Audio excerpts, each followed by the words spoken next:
the reason why we don't see an increased risk of choking with baby-led weaning over traditional feeding is because babies are learning to chew and swallow with baby-led weaning. It's not like they're just going straight for the let's swallow and go for it. That gag reflex is really what's protecting them.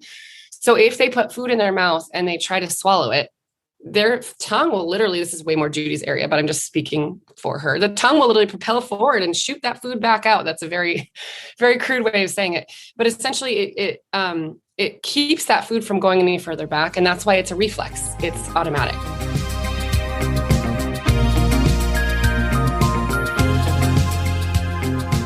You're listening to the Mommy Labor Nurse podcast, where you'll gain the knowledge and confidence you need to erase the unknowns of pregnancy and birth and rock the newborn days like a boss. My name is Liesl Teen. I'm a fellow mom, labor and delivery nurse, and your host. Each week on this podcast, you'll hear a mix of birth stories, expert interviews, and other fun pregnancy and birth-related content. As a reminder, anything you hear on this podcast is not medical advice. Please see mommylabornurse.com/disclaimer for more details. And now let's get into this week's episode. Hey guys, happy Monday. This week I have a cool episode for you guys. Have you guys heard of Feeding Littles on Instagram?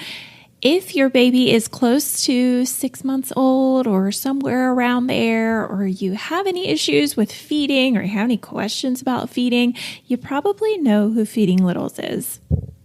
They've got over 1 million followers on Instagram, and their page is truly amazing. I've been following them for a while. I love the Judy Reels. And if you know what I'm talking about when I say Judy Reels, you know what I'm talking about. So yeah, I collaborated with Feeding Littles this week and had them on the podcast to talk to us about starting solids, because I know that starting solids is a very overwhelming task.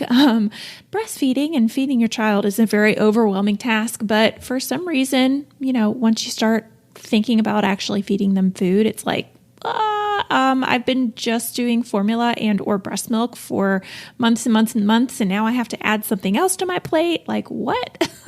So there's obviously always a lot of questions and just a lot of information that comes along with starting solids. Personally, I did do baby-led weaning with Ryland, and I loved it. I thought it was a really, really great way to get my older kiddo involved, and for me not to be sitting there just spoon feeding him. Like I could make his plate, I could make my older one's plate, sit them both down and eat, food myself with him too. So Feeding Littles is going to talk to us all about baby-led weaning today and just starting solids in general, some things to look for, signs of readiness, what to do if you're having problems, because we definitely had problems too with Ryland, and lots of other great stuff. I know you guys are going to totally love this episode, and this was a really popular request that I got to do. So let's dive right in. This week's podcast episode was brought to you guys by Feeding Littles, who is actually the guest on this podcast episode. They have a really awesome course that I thought you guys would really, really love. So I wanted to share a little bit about it. Feeding Littles helps parents of babies, toddlers, and school-age kids find more confidence at mealtime. Co-founders Megan and Judy are pediatric feeding and nutrition professionals who really get kids. They create online courses to teach parents everywhere what they teach their private clients. The infant course is for caregivers of babies 6 months and up and focuses on baby-led weaning or infant self-feeding. The toddler kid course was originally designed for 1 to 3-year-olds, but has been used with kids as old as 7 years of age. Both courses are fully online and self-paced. Take them when you need them and go back to them on your own time. If you're ready to make your mealtime a little less stressful or prevent issues down the road, head on over to feedinglittles.com. And I have a coupon code for you guys if you want to save on that infant course. It is Mommy Labor Nurse. That is MOMMYLABORNURSE. And that will get you $10 off. All right. And now let's get into Megan and Judy's episode. Hi, Megan and Judy. Welcome to the Mommy Labor Nurse podcast. Thank you guys so much for being here. I'm so excited because I've been following you guys for a long time, and I'm a little bit freaking out because I am excited that I'm meeting you guys, like not in person, but I'm like seeing your faces and talking to you. So thank you guys for being here. Can you guys tell our listeners who you guys are and a little bit about yourselves? Sure. Well, thank you for having us. This is Megan. I have to say I got some major cool points for actually doing this from my cousin who's pregnant. Oh, cool. And she was telling me all about your page. And I was like, well, guess what? Guess what we're going to be doing? So I felt like this is very exciting for us. I felt like I got some major points. We are feeding professionals that help parents learn how to confidently feed their babies, toddlers, and older kids. And we offer online courses and online resources to kind of share our expertise that we've been honing in on for many years in private practice to a wider audience. So Judy, do you want to talk about what you do in private practice? Hi, so I'm Judy Delaware, and many people see me in the reels. And in real life, that's kind of who I am with the kids that I work with. So I'm an occupational therapist, feeding specialist, and lactation counselor. So what I do is, now that the pandemic is kind of behind us, I go into people's homes and work with their babies. My specialty is working with kids 0 to 3. I used to work in the NICU, and babies, mouths, and feeding are my favorite things in the whole world. That is so cool. I didn't realize you did lactation as well. And that's so interesting that it's like, it kind of translates to occupational therapy and that's really cool. I didn't put those two together, that is something that people enjoy from the lactation because they're eating, obviously it's like a specialty in eating when they're breastfeeding and then going to when they're starting solids. So that's pretty cool. It is. We kind of wondered as OTs, why don't they teach us this? This should just be a thematic class because we look at the oral structures and how they, how you position a baby and how a baby's going to be able to eat at the beginning of their life. So makes sense. It's helpful. I have a question for you too, going off of that. Do you find that you've seen people who have issues with breastfeeding, like latching issues, they have a lot of issues with feeding later on in life? Oh, definitely. Yeah. So the whole oral structure begins even before birth, as you probably well learn, when a child is first born, if they're not sucking right away, we're paying attention to what's going on inside their mouth. So it not only can affect their feeding, like what they're going to do in their mouth with food, it can affect their development of their speech patterns as well. That makes sense. Yeah. And the cool thing about Judy is Judy said, I wish we had learned more about feeding in school. I wish I had learned more about feeding therapists in dietetic school. We really didn't talk about, I literally didn't know it existed. Yeah. And when I met her, she always was pushing so much talking about regular development and how that was so important. The whole body development was so important. And I didn't quite understand it for a while. It took me a while to get that, everything builds on itself. So if your child is struggling to bring their hand to their mouth, it's going to be harder for them to feed themselves. And so that's why, she talks a lot about infant mouthing toys and letting your child explore their mouth with their hands because they're learning where food should go in their mouth and they're strengthening those muscles when they bite down on their fingers. And it's just all, things that we don't even realize as parents are really building on each other to help them get to that next step. That's so interesting. Okay, I have another question for you. If we're talking about what we're actually going to really, really talk about today, we're talking about starting solids and food stuff today, guys, because we have feeding littles here today.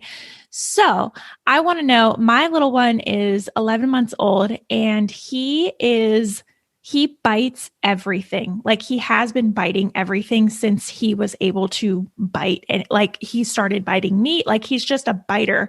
Is there any, he does okay with eating, but does that mean anything? Or are there other kids who some kids are just biters, other kids aren't? I'm a little bit concerned that eventually when he goes to school, he's going to be the kid that bites. Cause he literally, I'll be holding him. He just he bites everything. Okay. I have to take this one and I have to tell you something to begin with. So knowing what you guys know, and I don't think Megan and I are always saying things to each other. And I'm like, did you know that about me? I didn't know this about you. But our son, who is now 27, was actually excused from a daycare because he bit somebody. Not one. I didn't know this. Yeah, well, the good news was three times. 3 times. Yeah. Wow. So the good news is we had, and listen to this. You're going to love this. I was about to have our second child.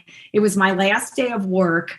And we were also going to be moving out of state, but it was a very stressful time. And I was like, I cannot believe this has just happened. But so I always ask the question, why is it happening? So we know that kids put things in their mouth because it feels good and they're always erupting teeth. There's always going to be some kind of construction going on underneath the gums. And when that's happening, biting on things feel really good. So you said your little one is 11 months old now? Yeah. Mm-hmm. 11 months old. So does he have 2 bottom teeth yet?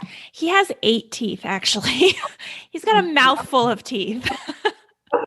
So because he's got those bottom teeth and top teeth, he's probably getting, everything is coming in very quickly for him. So that's the good news is, that there's teeth there, but it is a natural need for the child to be able to place things in their mouth and to bite down on things. And our job as parents is to be able to give him something appropriate to bite on.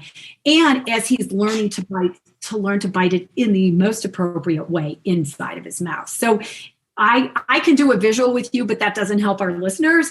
But if he's doing a lot of things where he's biting right in the front of his mouth, what you want to do is you want to encourage him biting into that back area. We call it the volar or molar surface. Mm-hmm. And that's where all the chewing takes place. So the question I always ask parents is if the child is biting a lot, like almost kind of like every time you turn around, is why?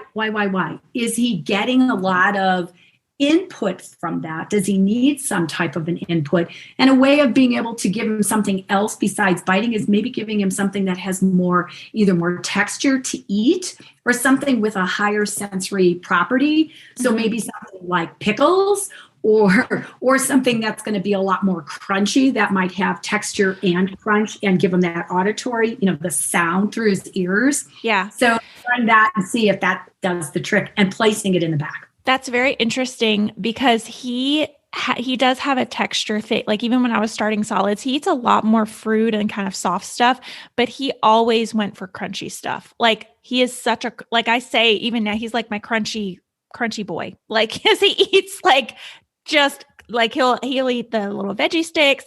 He likes toast that's like crunch, just like he likes that. So it's interesting. Very interesting. Yeah.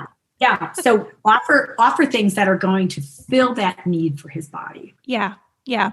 Do you have any advice on I feel bad because maybe it's just, you're right. I need to find something for him that's like appropriate for him to bite that I'm not like, no, because half the time I'm like, don't bite that. Don't bite the pillow. Don't bite my shoulder.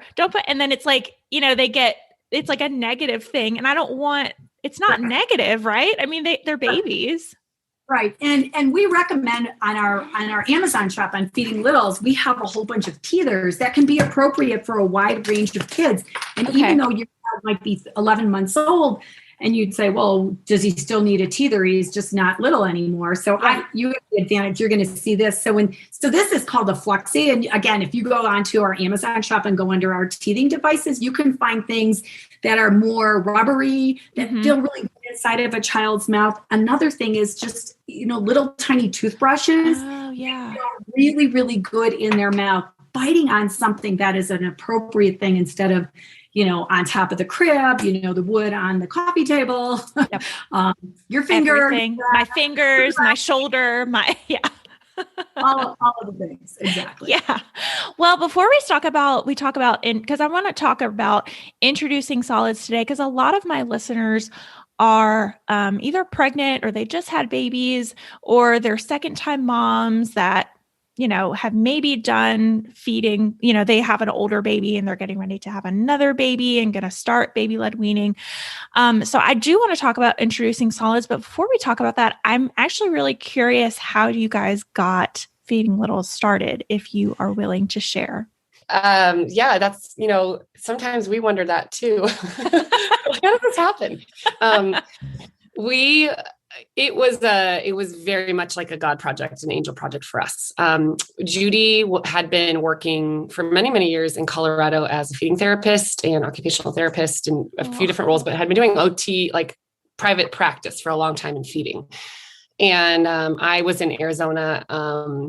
I had already had my first baby. I had gotten laid off. Literally, I got laid off on January 2nd of 2013, and I was due January 22nd. So those of you who are pregnant right now can understand that like anxiety of, we worked for a startup. So there weren't a lot of legal, protections. And at the time, you think this is the worst thing that can happen to you. And then I got in a car accident on my due date. It was kind of a hot mess. Gosh. And so I just remember thinking like, why is this why is this all happening like this? What am I supposed to learn from this?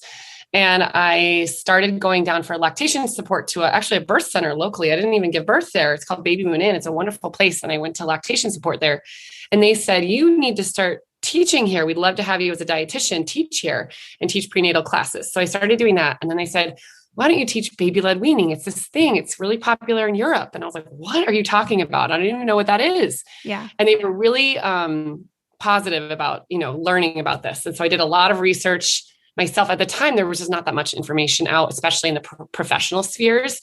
And I started doing literature reviews and really digging into it and started teaching it locally to really just small groups of families. And it was kind of this, I was kind of this, weirdo who just taught this. Nobody knew what this was. And like, why are you doing this? Because it would seem so out there at the time. And then I had started a Facebook group and everyone started getting excited about, their babies, and they would support each other. And it was a really nice way to have a community. But then those babies turned into toddlers. And if you have a toddler at home, you might relate that one day they love everything and the next day all they want is pasta. Yeah. And it's really frustrating because you feel like you put so much effort and time into introducing them to all the things. And now suddenly it's like, all they like is mac and cheese and chicken nuggets. And it's like, what happened to my baby that loved all the foods? Mm-hmm. And my audience was saying, I want you to create a resource for this. And I'm like, I don't know how to get kids to eat. Well, at the same time, I know what to put on their plate. I don't know how to actually encourage them to eat it. And at the same time, my friend had just come back from Colorado and she was visiting her family and visiting Judy. Her name is Sarah. And she was her son, Jack was one of Judy's patients, one of her clients, because Jack had a terminal, at the time it was a terminal genetic condition called SMA. Mm-hmm. And so when he was alive, he was only alive for 6 months. Judy was his feeding therapist. So they had moved back to Arizona, but when they go back to Colorado to visit family, they always saw Judy. And she comes back and she goes, Megan, you need to meet her. Like you guys would love each other. This is perfect. And at the time I'm like, oh, I do want to write a course for toddlers. Maybe I just consult with her, And I'm so glad I didn't agree to that because I would have owed her so much money. Her hourly rate, I could never have afforded it. So we talked on the phone and it was just this magical, we can do something together. And so instead of doing it through my business or her business, we decided to create our own. And the name of the Facebook group was called Feeding Littles Group. That it just kind of came, I don't know where it came from. Mm-hmm. And we turned it into an actual business. And so that's kind of where it started. And it took us many years to kind of figure out how to get to our audience and find our people and grow our community. But that's kind of what happened. And then we ended up putting a toddler course out and then an infant course out after that. So it's been an evolution the whole time, but it's really cool because we also talk so much more than just about starting solids or picky eating. We talk a lot about bigger issues surrounding food and bodies and, intuitive eting. And that's actually what I was trained in originally. That's what so much of my passion, and Judy's passion is so much in connecting to your family through food and having those positive mealtime experiences. So we try to really help our audience see the bigger picture and not obsessing about every little bite and every plate, but more about what experiences are we creating for our family and what are we teaching our kids about food and their bodies. I love that. I'm actually doing a lot of work with intuitive eating personally myself. And naturally that's translated to my children too, and feeding my children and how I talk to my children. So I love that you have that behind it as well. Well, cool. Yeah. Well, guys, we're going to be talking about solids today. So I want to ask you guys, if someone is let's say baby is less than 6 months old. They're thinking about starting solids and they're starting to feel like overwhelmed about the process. Where would you say they should start? Yeah. So the first thing we really want to do is make certain baby is ready. Mm-hmm. And easy things would be just as simple as, what does their sitting look like? What is their attention span? Are they paying it, like if they're sitting on your lap when you're eating? Are they looking at your food while you're attempting to put it into your mouth? Mm-hmm. Are they attempting to grab it and kind of doing the open mouth, following the trajectory into your mouth with that food? Mm-hmm. Those are all beautiful signs of readiness of what's going to happen. A lot of times we'll get messages from families saying, oh, my child is 4 months old and our pediatrician said, go ahead and start solids. Mm-hmm. And, there are some real triggers that we want to look for to make certain that that baby is ready to be able to put some food in their mouth. And sitting is one. And it's not just because, we want them sitting in the high chair. Sitting has a lot to do with the stability of the core, the jaw and the upper quadrant, from their ears to their shoulders. And if that stability and strength isn't there, the food is going to go in their mouth and come right back out. For that reason, along with they might still have a tongue protrusion. Mm-hmm. So that's just a protector that the food just kind of keeps popping out and popping out.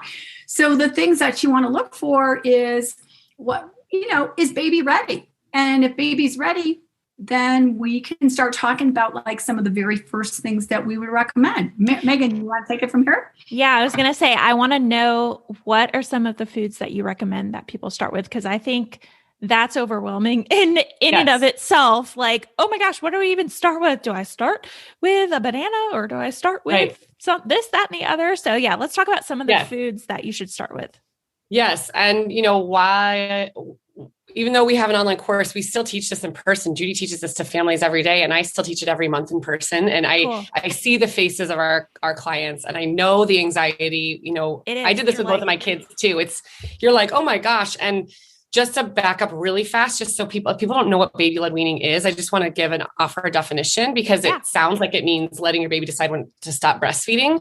Mm-hmm. But really the term weaning in the rest of the world means how to start solid foods. So baby-led starting solid foods. We call it infant self-feeding often, because it makes a little bit more sense for those of us in the US. Mm-hmm. But it essentially means how are you starting them? And in this way, you're letting them feed themselves from the start. Mm-hmm. There's a lot of intensity about baby-led weaning online.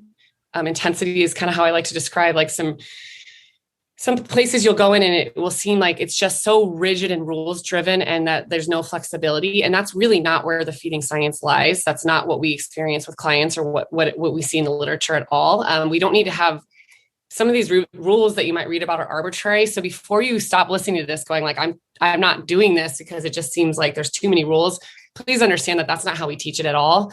That's good. But essentially you offer your baby stick shape or, finger shaped pieces of food, because at 6 months of age, your baby has a great grasp, a palmar grasp, where they can hold on to something like your earrings or your necklace or your hair and hold on tight, but they can't accurately open their palm to release that food into their mouth. And they don't have what's known as a pincer grasp, which is that kind of end of the thumb to end of the, forefinger, where they can pick up a small piece of food.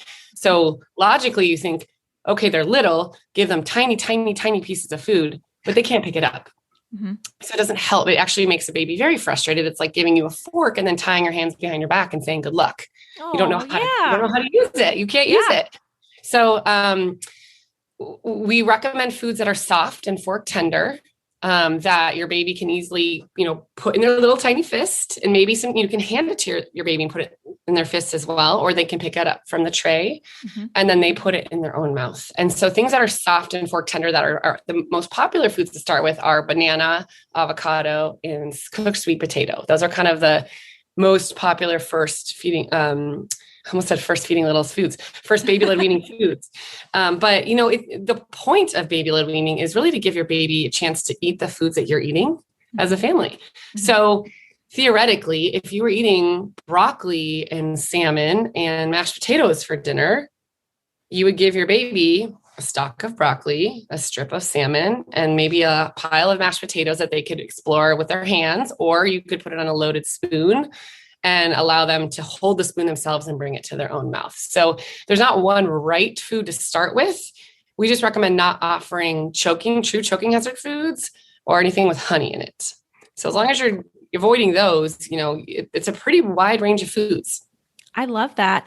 Yeah, I do want to talk about choking too, because I know that is something that a lot of people are really, really nervous about, and that they hear, oh, I don't want to do baby-led weaning because I'm afraid that my baby's going to choke, or gagging is really, really scary. So while I'm on that subject, why don't we get into that? And maybe you guys can bust that myth of choking versus gagging and what that looks like. And one of the things that was really clear to me, because I successfully did baby-led weaning with my second one. I didn't do it with my first one, but I did it with my second one. And it made so much sense to me to see him be able to pick up a whole, piece of banana versus me cutting it up in little pieces. He had so much more control over how much was getting in his mouth. So I actually was not afraid of him choking at all, because I felt like he had so much control. If I was putting little tiny things on his plate and him picking it up, I would think oh, there's this bigger object in his mouth and I'm worried that he's going to get it up. But if he's holding it, he has control more. And we have the little footstool. I know that's a good thing, positioning is really important. So I want you guys to talk about that, because I know that a lot of people are worried about choking and gagging, and they think that baby-led weaning, you're more likely to choke. So let's go into that. All right, the sound of that baby crying means it's time for this week's segment of Birth It Up Babies. This Birth It Up baby says, my second was born on 12/15/20. We decided to do things naturally at a birth center, very different from my first, born in a hospital with an epidural. I took your course as a refresher, but also for tips on how to do it naturally. Your tip about telling yourself it's going to get worse seemed odd when I heard it, but I tried it out and it really worked. I had a very fast labor, 3 hours from my first contraction to baby in arm. I kept telling myself that it was going to get harder every contraction. We arrived at the birth center and he was born 20 minutes later. I had no idea that I was in transition and ready to deliver until I felt the pressure of his head. So playing mind games helped me stay calm during a very fast birth, and I was able to accomplish my natural birth. So great. If you want to learn more about the class that she took Birth It Up, the Natural Series. And if you head over to mommylabornurse.com and click on the Natural Series, you can learn more. All right, let's get right back into this week's episode. So many things to talk about in so little time. Okay. In no particular order, but the most important thing that we have to talk about is, first of all parents, all adults should be knowledgeable in the Heimlich on how to be able to do it on an adult, how to be able to handle a toddler, and how to be able to handle an infant. Yeah. As a person of my age, I think I have administered the Heimlich on adults maybe 8 times in my whole life, and I've never, ever had to rescue a baby, ever. Now, that's not to say that because I know babies can get themselves in trouble because they get a little bit ahead of themselves. Mm-hmm. But it's very important, no matter who you are, to be able to rescue somebody, no matter who you're dealing with, whether you have a small child in the house or never will have a small child in the house. But I'm gonna address a couple things, and that is, we all should have a gag reflex, and our gag reflex is there to protect your airway. And when a child is first born, they're constantly putting their fingers in their mouth and their hands near their mouth, and they're pushing that gag reflex further and further and further back. Mm-hmm. So as that gag reflex actually reverts and tends to go further back into the mouth, and you will continue to have a gag reflex as you age, but the child will learn that things do go in my mouth, and I do something with my tongue and my teeth and my cheeks, and all of that works together with my lips to be able to swallow food. And it's important for a baby to know how to do that. Now, when a family says, I don't want to do baby-led weaning, here is what I recommend. I'm okay if you choose to do a puree and stay with purees for about 2 weeks. Mm-hmm. And here's why. If you start your baby at 6 months, let's say you start your baby just sitting in the high chair at 6 months, and by the time they're 7 months, because that's realistic, they might not be doing a whole lot. They're playing with it, they're touching it, they're seeing it, they're observing, they're learning that way. So by the time they're 7 months, they're starting to maybe grab a handful of puree, bringing it to their mouth. We have a very short period of time for that baby to learn. Things go in their mouth and they learn to swallow. Mm-hmm. And it is a process. It is a true developmental process. And it's very important for parents to understand that process, that kids can get stuck if you let them linger in purees. And that, I think, if listeners are hearing that and they realize, okay, I'm not comfortable starting with baby-led weaning or infant-led weaning or infant-led feeding, allow them to start with something that you are comfortable with, because kids perceive, if you're anxious, kids perceive that. Oh, yes. And if you're really, really worried about that, let's just take that off the table. Start with what you're comfortable with and move towards something that you're more comfortable with and allowing the baby to do the next step. The next piece that I always like to talk about is the way a kid grasps. And in the beginning, just like what Megan described, if a child wants to grasp something long, like the size of a finger, that's the first part of development that actually comes into play. And then when they learn to do pincer, that's when we start cutting food up for them. Mm. There's a reason why they can't pick up pincer food when they're 7 or 8 months old. And that's because they wouldn't know what to do with it. They would probably just swallow it. And that's more ineffective because they're not really learning to be able to chew at that stage. Mm-hmm. So I think those are some ground rules that I tend to have. And also because I work with kids that baby-led weaning is not appropriate for. I mean, baby-led weaning is not appropriate for every single baby to begin with. If they've had some developmental issues, if they've had a tongue tie or a lip tie and they're not moving their tongue appropriately to lateralize that food, they're not going to be able to do a good job moving their food from side to side. So I think when it comes to the choking piece, I think that is the number one question that parents have. And there are ways of being able to understand. You can introduce a puree on a piece of broccoli. You can do something like that. But the goal is, if the child can't feel it in their own hand, the chances of them putting the food in their mouth is probably less likely. Mm-hmm.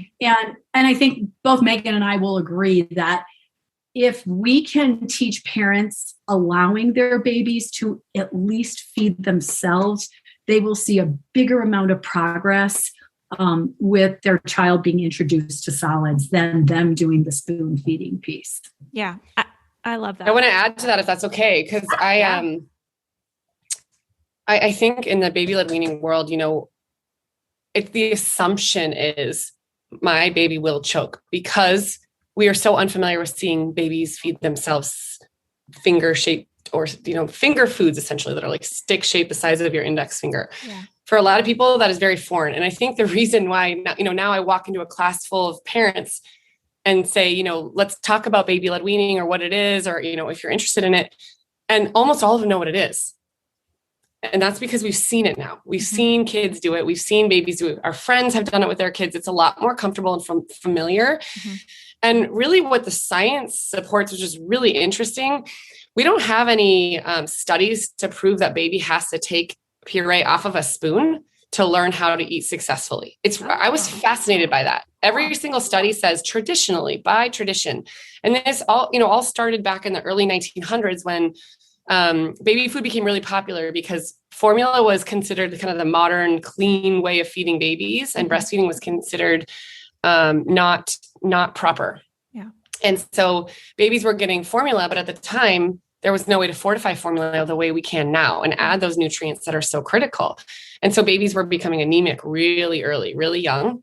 And we realized we needed another way to give them those nutrients. And that was through complementary or supplemental foods. So even in my father-in-law's baby book, he was like 5 or 6 weeks of age when he was trying broccoli and squash and all these different things.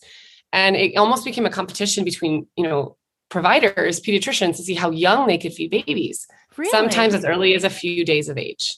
Wow. Yes. That's why commercial pureed baby food became so popular, is because we needed a liquefied food way to give food to babies. That's not how babies were always fed before that. We didn't have technology to be able to even make baby food. Yeah. So I think when parents hear that and they learn that, we've known for so long that finger foods are safe as of 6 to 7 months. And now we know not to wait on, don't give babies food until closer to 6 months anyway. Yeah. We can skip the part of the liquefied food that we put in their mouth. Now, here's something that's important to know is that, if you want to do purees, like Judy said, there's nothing wrong with that. Pureed, it's not technically baby-led weaning by definition, but purees do play a part in our diet. So the difference really is, like, you don't necessarily need to puree down everything you eat to give to your baby, but we do want them exposed to that texture through things that you already eat that are that texture, like applesauce. I mean, a lot of us like applesauce. We like, pureed soups. We like guacamole and hummus and things that are, mashed potatoes, mashed sweet potatoes. We eat those things as adults. It is still important for our babies to eat those things. But kind of alluding to what Judy had said at the very beginning, the reason why we don't see an increased risk of choking with baby-led weaning over traditional feeding is because babies are learning to chew and swallow with baby-led weaning. It's not like they're just going straight for the let's swallow and go for it. That gag reflex is really what's protecting them. So if they put food in their mouth and they try to swallow it, their tongue will literally, this is way more Judy's area, but I'm just speaking for her. The tongue will literally propel forward and shoot that food back out. That's a very, very crude way of saying it. But essentially it keeps that food from going any further back. And that's why it's a reflex. It's automatic. So when babies do this, they learn through practice, chew and swallow. Otherwise they'll continue to gag. And Judy wants them to, gagging is expected. We just want to see it get better with time. We don't want them to stay stuck in that gagging phase. And if they are, that's when she oftentimes recommends backing up and trying, purees on loaded spoons to make sure that they can swallow that texture. Okay. But a lot of parents think, like, I have to choose baby-led weaning or I have to choose spoon feeding. And they think they're going to get stuck on those paths forever. Friends, your baby does have to feed themselves real food at some point. Eventually, So right. they need to do it. So you're just kind of choosing your path as you start. You're not making a choice of, like, I'm doing spoon feeding and purees forever. And Judy really doesn't want them getting stuck there for too long. You do want to progress off of that pretty quickly. Yeah. So that's a very long response from the both of us to your question. But that's okay. Love it. Can I add one more really important? Vomiting is never, ever to be expected with feeding. And let me just say, if a child has eaten too much, they might vomit. If they're sick, they might vomit. And vomiting comes from that. But we get many, many, many messages, and parents will say, my kid's been gagging for like 6 months. That's not normal. And if they're vomiting, they're either being overfed or there's something wrong. So I want to just put that out there, because we never really expect that to be part of the developmental steps of feeding. That shouldn't take place, So I have to say that. No, I love that question. So if they are vomiting, what do you recommend doing? Like going back a step, or? We have to first ask the question, why? What's happening? Okay. What is happening? How old's the kid? Why is it happening? Are they moving their food? Can they eat? Like, if you step them down, can they swallow a puree? Can they swallow water? What's going on? Is it a swallowing? Is it a true swallowing issue? Is it a sensory learned issue in the swallowing process? What's the difference? Gotcha. And some of our clients will experience like their baby will gag really hard and vomit one time. Yeah. And that might be the end of it, at the very beginning when they've started.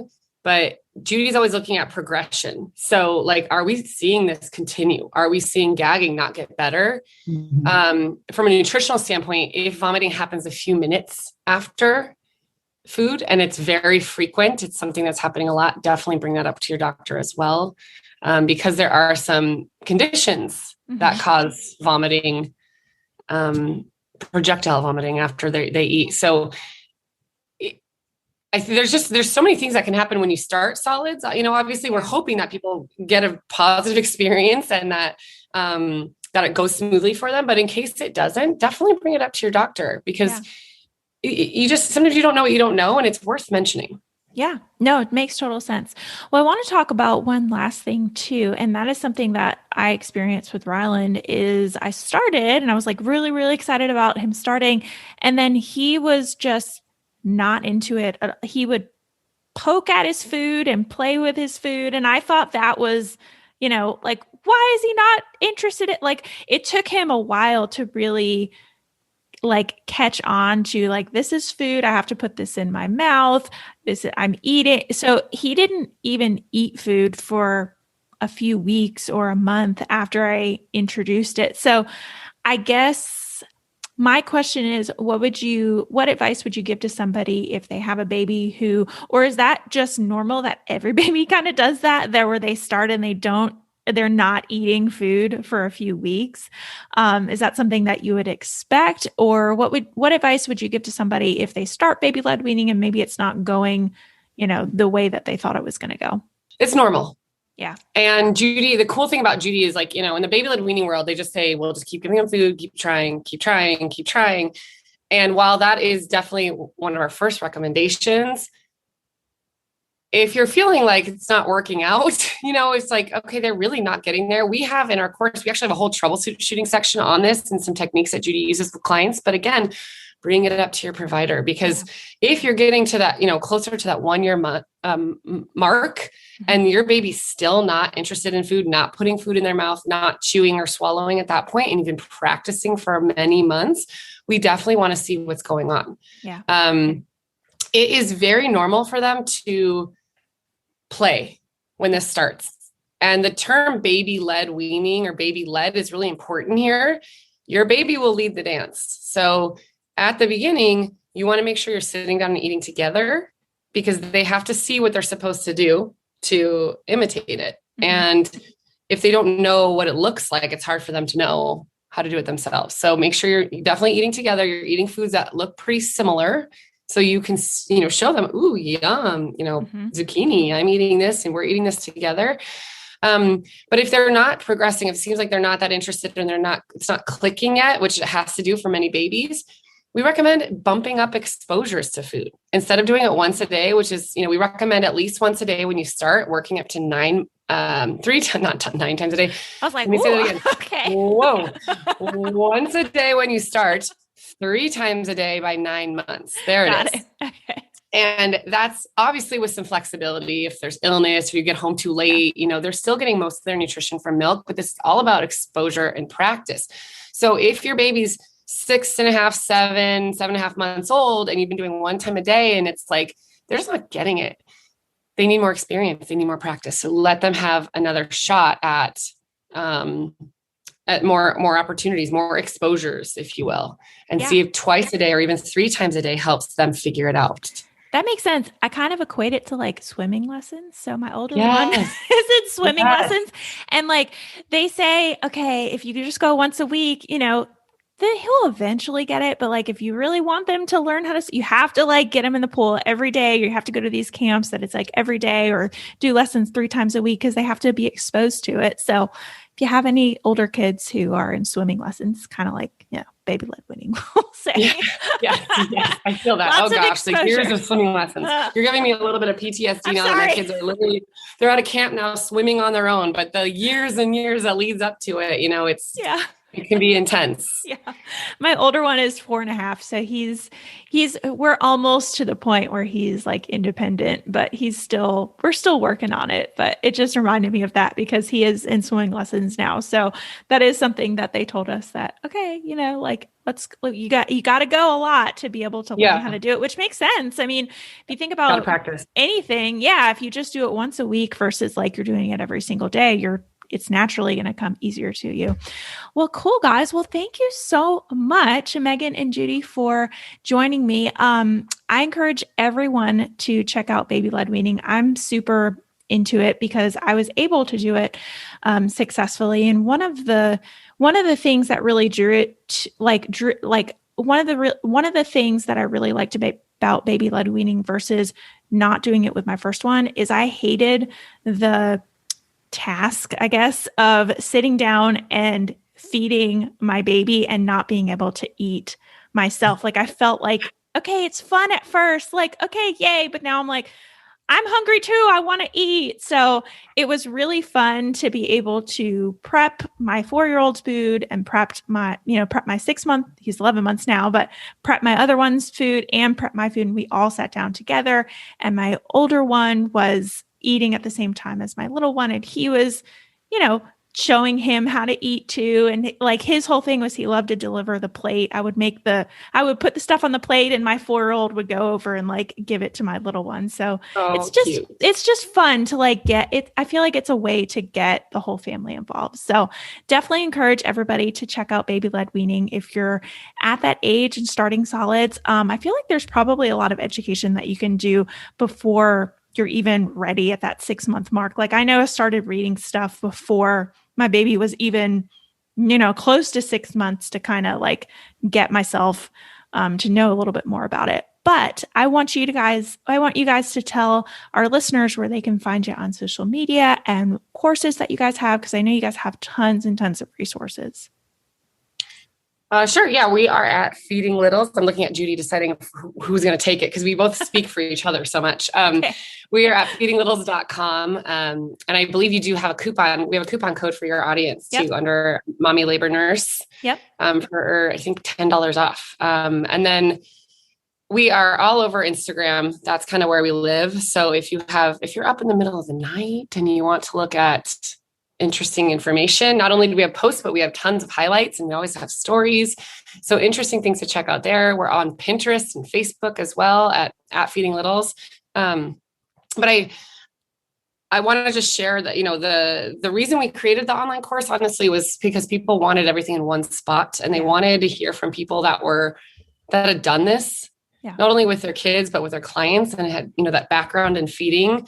And so the course isn't just like, this is how you do it, but it includes grocery lists. It includes a meal plan, which I say that I don't even like that word. I say it because people like meal plans because it gives them a sense of like, this is what I do. It's just an idea sheet essentially of like what you could offer throughout the week. Yeah. It includes a constipation strategies handout, an ebook all about milk and weaning. So when the time comes and you want to be done with breastfeeding or bottle feeding, how do you do that? And Judy has like a million tips in there, and that's included in the course. So it's kind of one resource that draws it all together in a video-based format, so you can actually see babies eating and see what it looks like.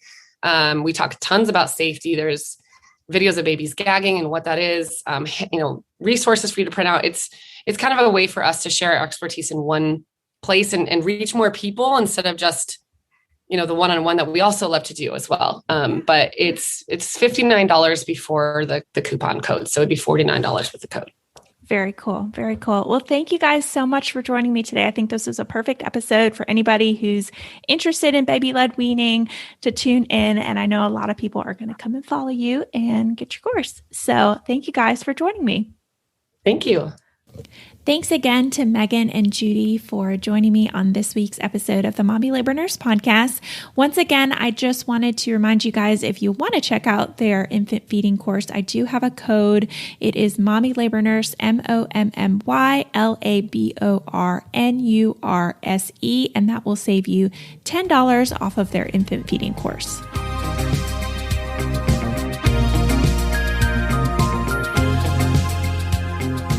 All right, guys, that wraps up this week's episode. Thank you so much for tuning in and letting me be a part of your motherhood journey. It is truly an honor.